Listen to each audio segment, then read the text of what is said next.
그의 메달을 더욱 특별하게 만든 것은 유토가 올림픽 경기가 열리는 아리아케 어반 스포츠 파크 근처에서 자랐다는 점이다. 유토는 어린 시절에 꿈을 이루었다. 미래의 모습을 매우 자세하게 상상하며 장인 정신을 가지고 접근했기 때문에 성공할 수 있었다. 그는 세계 최고의 선수가 됐을 뿐 아니라 스케이트보드 역사상 최고의 기술과 도전, 아름다운 연기를 보여주었다. 그는 목표가 있었기 때문에 목표를 이루는 과정을 계획했다. 그리고 올림픽 금메달을 딸 때까지 그 과정에 전념했다.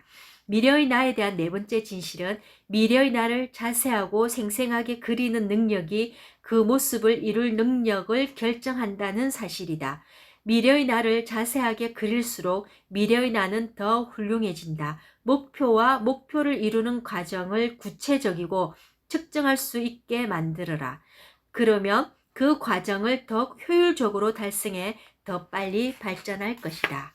진실. 미래의 나의 실패가 현재의 나의 성공보다 낫다. 어느 날 조시 웨이츠키는 어머니와 함께 뉴욕시에 있는 워싱턴 스퀘어 공원을 걷다가 사람들이 체스를 두는 모습을 보게 됐다. 6세 아이에 불과했던 조시는 그 장면을 보자마자 체스에 빠졌다. 조시는 공원에서 지나는 사람들과 체스를 두었다. 7세의 체스계의 거물 브루스 판돌피니에게서 정식적으로 체스를 배우기 시작했다. 10세 때 조시는 정상급 체스 선수를 상대로 첫 승리를 거두었다. 조시는 15세에 내셔널 마스터 타이틀을 획득했고 16세에 인터내셔널 마스터가 되었다. 1988년 조시가 12세였을 때 그의 아버지 프레드 웨이츠키는 조시에 관한 이야기를 담은 책 바비 피셔를 찾아서를 출간했다. 이 이야기는 조시가 17세에 체스계의 정상에 올랐을 때 영화로 만들어졌다. 체스는 관중이 많이 찾는 경기가 아니었음에도 많은 사람이 조시의 경기를 보려고 몰려들었다. 수많은 팬은 조시의 정신을 혼란스럽게 만들었고 명성이 높아지면서 우승에 대한 압박도 커졌다. 결국 조시는 미국과 체스를 떠났다. 그러고는 명상과 철학, 태극권을 배웠다. 조시는 자신의 저서 배움의 기술, 내 실력을 200% 끌어올리는 힘에서 실패에 투자하라라는 원칙을 설명한다. 그는 이 원칙을 적용해 상대와 무술을 겨루는 형태의 태극권인 타이지 푸시 핸드에서 2004년 월드 챔피언이 됐다. 조시가 본격적으로 푸시핸드를 시작했을 때 그는 자신보다 기술이 좋은 선수들과 훈련했다. 조시가 말하는 실패에 투자하라는 원칙은 자기 자신을 배움의 과정으로 몰아넣는 것이다. 어려운 상황에 자신을 몰아넣으면 거기서 살아남기 위해 적응할 수밖에 없다. 그런 상황에서는 자신의 약점을 마주하며 수도 없이 실패한다. 조시의 말을 빌리면 때로는 문자 그대로 내팽개쳐지기도 한다. 조시에게 실패에 투자하는 것은 극도의 의도적인 연습이었다. 의도적인 연습과 전문적인 실행을 연구하는 대표적인 학자 안데르스 에릭슨은 의도적인 연습이 습관이나 자동성에 반하는 개념이라고 말한다. 인간은 의식적인 노력 없이 일을 수행하는 능력인 자동성을 개발하려는 성향이 있다. 그런데 의도적인 습관은 그런 성향과 상반된다는 것이다. 신발끈을 묶는다거나 운전을 하는 것은 같은 작업에서 자동성이 나타나는 건 더할 나위 없이 좋은 일이다. 정신이 자유로워져 다른 일도 할 수 없기 때문이다. 하지만 기술이나 배움 등에서 자동성이 나타나면 그동안 익힌 것들이 그 수준에 머물러 있게 되고 시간이 지나면서 서서히 퇴보된다. 한 예로 20년 동안 진료를 본 의사들은 그들이 의대를 갓 졸업했을 때에 비해 기술이 퇴보하는 경우가 종종 생긴다는 사실을 여러 연구에서 보여준다. 이런 의사들은 습관적인 사고와 행동 방식에 갇혀 있으며 오랜 시간 동안 자신의 진료 방식을 향상시키지 않았다. 그들은 경력을 20년간 쌓아온 게 아니라 1년의 경력을 20번 반복한 경우가 많다. 에릭슨은 이렇게 말한다. 스키나 테니스, 운전 같은 레크레이션 행위는 50시간도 채 안 되는 훈련과 경험만 쌓아도 일반적인 건 다 할 수 있다. 그리고 그 수행 능력이 점차 자동화된다. 그러면 행동에 대한 의식적인 통제력을 잃는다. 그리고 더는 구체적이고 의도적인 개선을 할 수 없다. 예를 들어 사람들은 신발끈을 묶거나 의자에 앉았다가 일어나는 일을 자동화하여 수행한다. 수행 능력이 자동화 수준에 도달해 노력 없이 실행하게 되면 경험이 추가로 쌓여서 행동의 정확성이 향상되지 않고 사고 메커니즘도 개선되지 않는다. 결론적으로 말하면 자동화된 행동은 얼마나 많은 양의 경험이 축적되든 수행 능력이 향상되지 않는다. 이와 대조적으로 장차 전문가가 될 사람들은 의도적인 연습을 하며 경험을 더 많이 쌓음으로 수행 능력을 지속적으로 향상시킨다. 그들에게는 자동성이 생겨 능력 향상이 저지되는 상황이 큰 도전이다.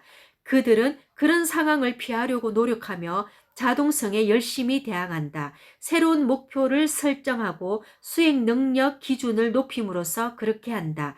여기에는 속도와 정확성을 높이고 행동을 통제하는 게 요구된다. 전문가는 현재의 수행 능력 수준에 안도하지 않고 그 수준을 뛰어넘는 목표를 달성하려고 훈련 상황을 의도적으로 만들고 찾는다. 의도적인 연습은 습관이나 자동성과 반대되는 말이다. 습관은 자동 조절 장치로 작동한다. 반대로 의도적인 연습에는 구체적이고 도전적인 목표를 향한 의식적인 노력과 주의가 요구된다. 습관대로 살아가면 현재의 나에게 벗어나지 못한다. 하지만 의도적인 연습을 하면 자신이 바라는 미래의 나를 만들기 위해 노력하는 데 집중하게 된다. 하지만 의도적인 연습을 하면 자신이 바라는 미래의 나를 만들기 위해 노력하는 데 집중하게 된다. 습관이나 안전지대로 되돌아가는 것은 발전하는 방법이 아니다. 조 씨가 푸시 핸들을 배우며 상대했던 이반이라는 남자는 190cm에 가까운 키에 90kg이 넘고 가라테 검은 띠를 보유하고 합기도를 8년, 태극권을 8년 수련한 몹시 공격적인 남자였다. 그와 겨룰 때 조 씨는 어떻게 실패에 투자했는지 설명한다. 그가 나에게 다가올 때 나는 온몸으로 충격을 받아들였다.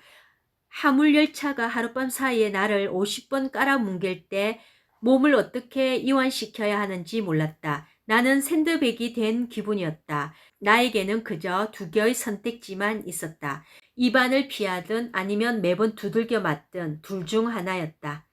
나는 수개월 동안 입안을 상대하면서 박살났다. 솔직히 벽에 부딪혔을 때 실패에 투자한다는 건 쉽지 않았다. 나는 연습이 끝나면 절룩거리며 집으로 돌아왔다.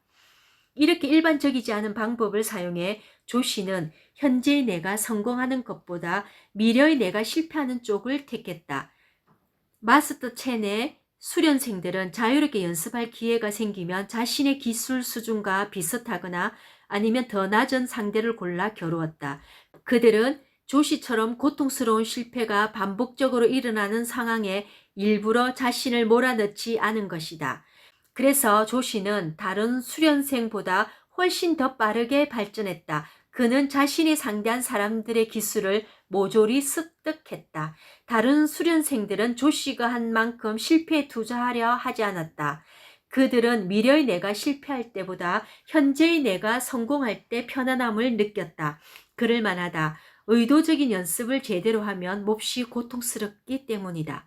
의도적인 연습에 완전히 몰두하면 자신이 바라는 미래의 나를 점점 명확하게 그리기 시작한다. 미래의 나와 비전을 연구하는 대표적인 학자 토마스 수덴도르프와 멜리사 버리넘스, 카나 이무타는 이렇게 말한다. 향상된 기술을 지닌 미래의 나를 상상할 때만 우리의 의도적인 연습을 통해 기술을 연마할 동기를 얻고 그것을 계획하고 실행할 수 있다. 조 씨는 원하는 것을 명확하게 그리는 것이 중요하다고 믿는다.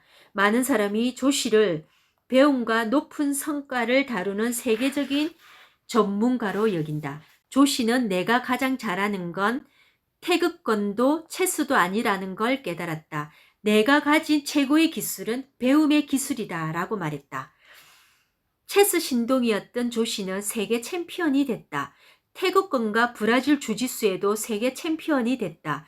이후 조 씨는 각 분야에서 세계 정상에 있는 사람들을 상위 1%중 상위 1% 안에 들도록 훈련시켰다. 그가 사용하는 방법을 잘 살펴보면 그 방법들이 모두 미래의 나를 실현시키는 방법이다.